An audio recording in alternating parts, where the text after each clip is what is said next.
Hello and welcome to the PrecisCa Multidisciplinary Genitourinary Tumor Panel. My name is Jason Abel. I'm a urologic oncologist at the University of Wisconsin.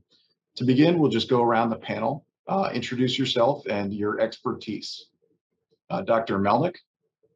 My name is Vincent Melnick from Washington University in St. Louis, and I'm an abdominal radiologist. Hi, my name is Matt Reddick. I'm a medical oncologist specializing in genitourinary malignancies. I'm Larry Keston, a radiation oncologist in the Detroit, Michigan area.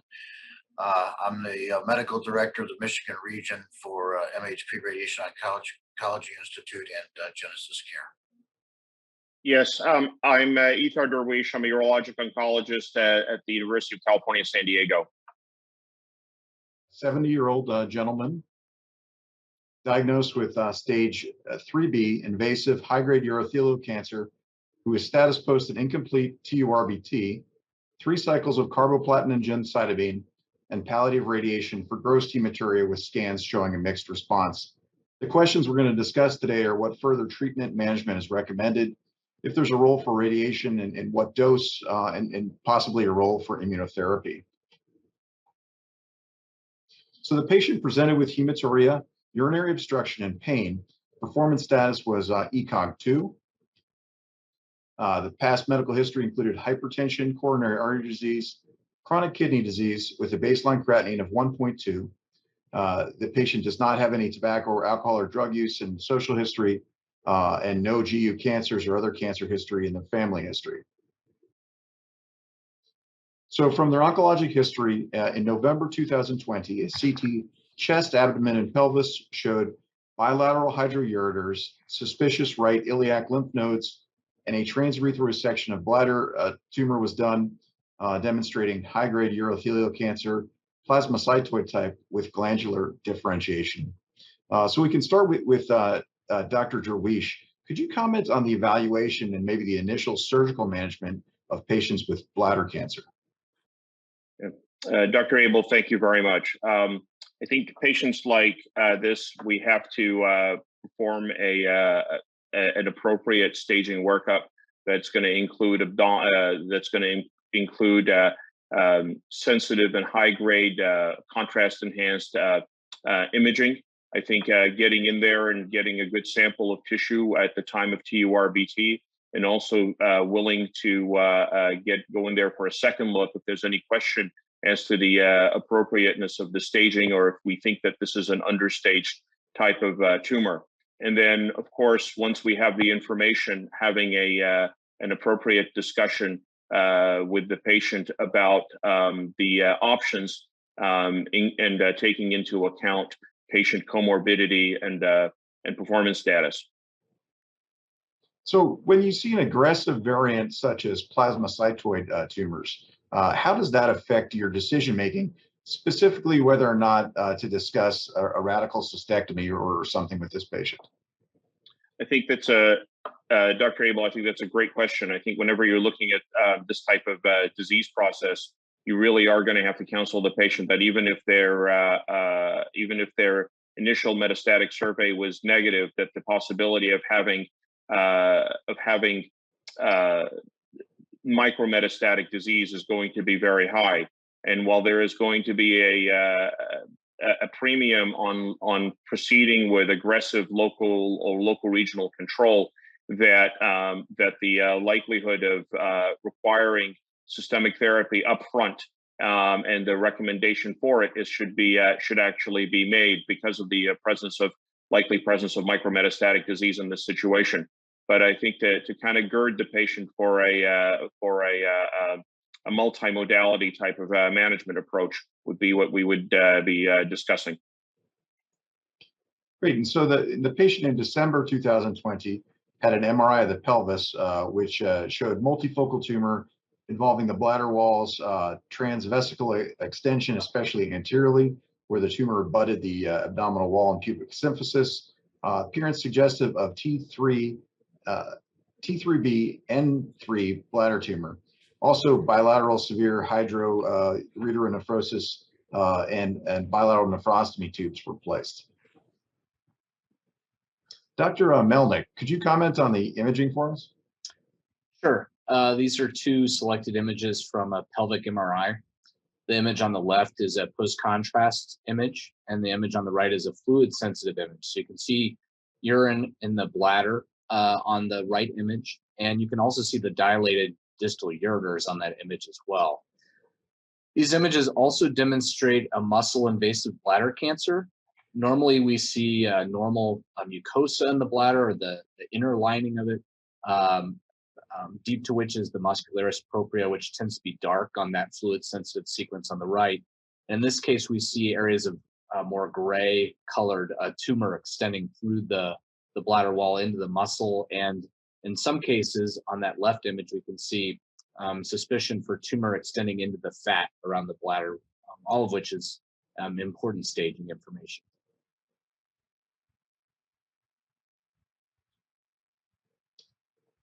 And so the patient did have carboplatin and gemcitabine initiated. The course was complicated by urinary tract infections and gross hematuria. Received a total of 3 cycles of treatment, but there were delays due to the above complications, and bladder radiation for recurrent gross hematuria, 20 gray in 5 fractions was done. Dr. Rettig, how do you make a decision for frontline chemotherapy in this patient, and how do you choose carboplatin versus cisplatin specifically? Yeah. So first of all, these are cisplatin and carboplatin are similar, but they have different activity in bladder cancer, with cisplatin being the gold standard, really the most active of the two. So in order to administer cisplatin to a patient, they have to meet certain criteria. They have to have reasonably good kidney function. They can't have a history of a significant neuropathy, because cisplatin can make that worse. It also can induce hearing loss. So patients with pre-existing hearing loss would not be suitable for cisplatin. Another important feature of the case is the potential for there to be congestive heart failure or weakened cardiac function. And the reason why that's relevant is because when cisplatin is administered, it's given with a lot of fluids, both prior to and after the administration of the cisplatin, because cisplatin can injure the kidneys. It's what's called nephrotoxic, and the fluid administration can mitigate that. So if the patient is not a suitable candidate for cisplatin, then we can use carboplatin, especially in patients with advanced disease. At the time this patient presented, clearly the patient had locally advanced disease with extension of the primary tumor through the bladder wall, as well as the possibility of pelvic nodes that were involved. I should point out that the carboplatin is generally not used preoperatively, what we call neoadjuvantly, whereas the cisplatin is. So if a patient is not cisplatin eligible and is a surgical candidate, then the patient should go directly to surgery in general, rather than receiving a carboplatin-based chemotherapy regimen, which really has no major role in the pre-surgical space. And this case is particularly aggressive given the extent of the disease and also the variant of bladder cancer, namely the plasmacytoid variant. And the radiographic picture of this diffuse involvement of the bladder wall is characteristic of the plasmacytoid variant. Plasmacytoid variants lack a gene called e-cadherin, and that's when that occurs, there's loss of cell-cell adhesive properties, and it tends to form this very invasive tumor that can grow along tissue planes. It's very similar to a type of stomach cancer called Linnaeus plastica, with the same loss of a gene called e-cadherin.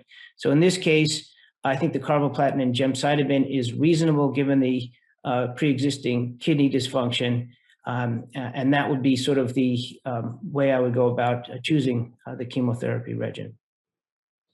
Dr. Keston, could you explain the differences between definitive radiation therapy and palliative radiation in terms of your expectations and the number of treatments? Yes, excellent question, Dr. Abel. For this particular case, obviously a palliative radiation therapy regimen was chosen, and palliative radiation courses are typically for the purposes of reducing symptoms or pain or hematuria in this particular instance, and usually are shorter courses, such as maybe 30 gray in 10 treatments, which would be 2 weeks, or this regimen, which is 20 gray in 5 fractions, which can basically be done in 1 week. So these are shorter regimens that are used for palliative treatment. For curative or more definitive radiation therapy for bladder cancer, there are several different regimens, but probably the most standard regimen would be, treatment Monday to Friday, 5 days a week for about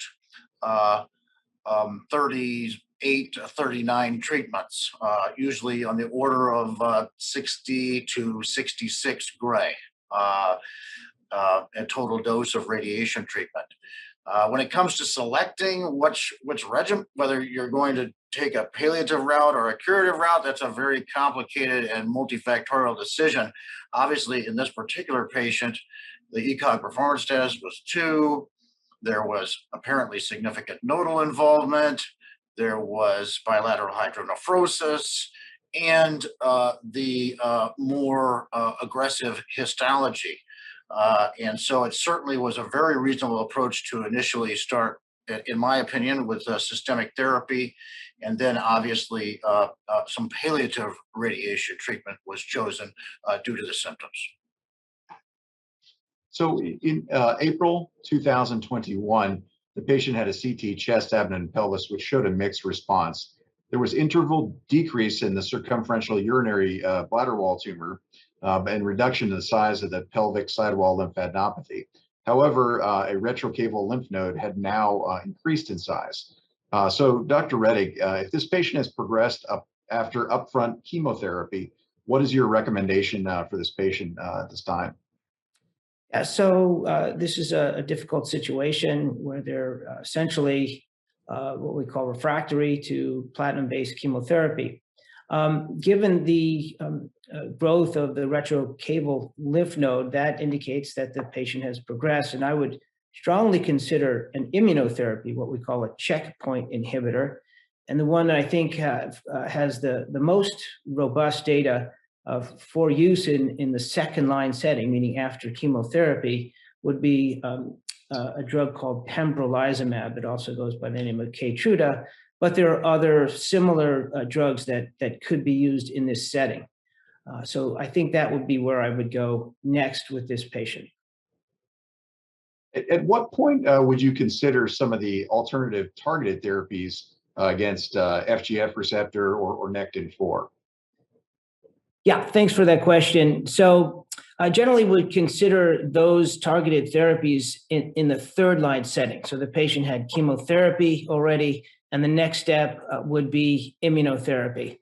Clearly, if the patient were not an immunotherapy candidate, for example, if the patient had an underlying autoimmune disease, then we'd go directly to one of the third-line targeted agents.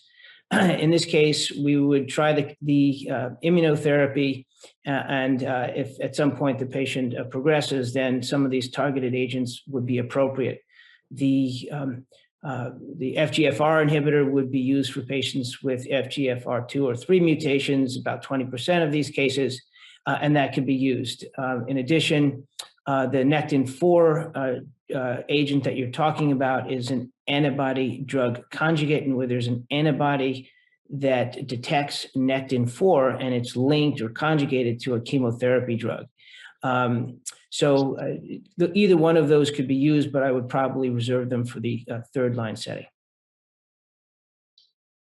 Dr. Keston, going back to radiation for just a moment, was there any role when you were initially considering definitive radiation for radiation to the lymph nodes?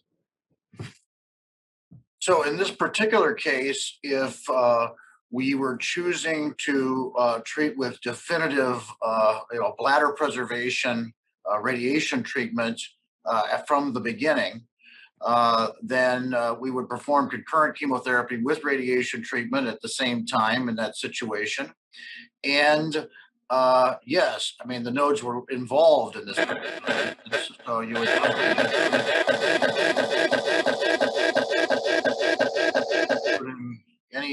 I don't know if you heard that or not. I had some noise coming through my speaker. So we would definitely include the lymph nodes, especially the lymph nodes that were clearly involved on imaging, whether that's CT, MRI, or PET imaging. And typically, even if the lymph nodes were negative, personally, I include at least the lower pelvic lymph nodes electively within the treatment volume. But that is a personal preference for those patients that are node negative. One can omit the lymph nodes. That's more commonly done in Europe, such as in the United Kingdom, but that is certainly a reasonable approach.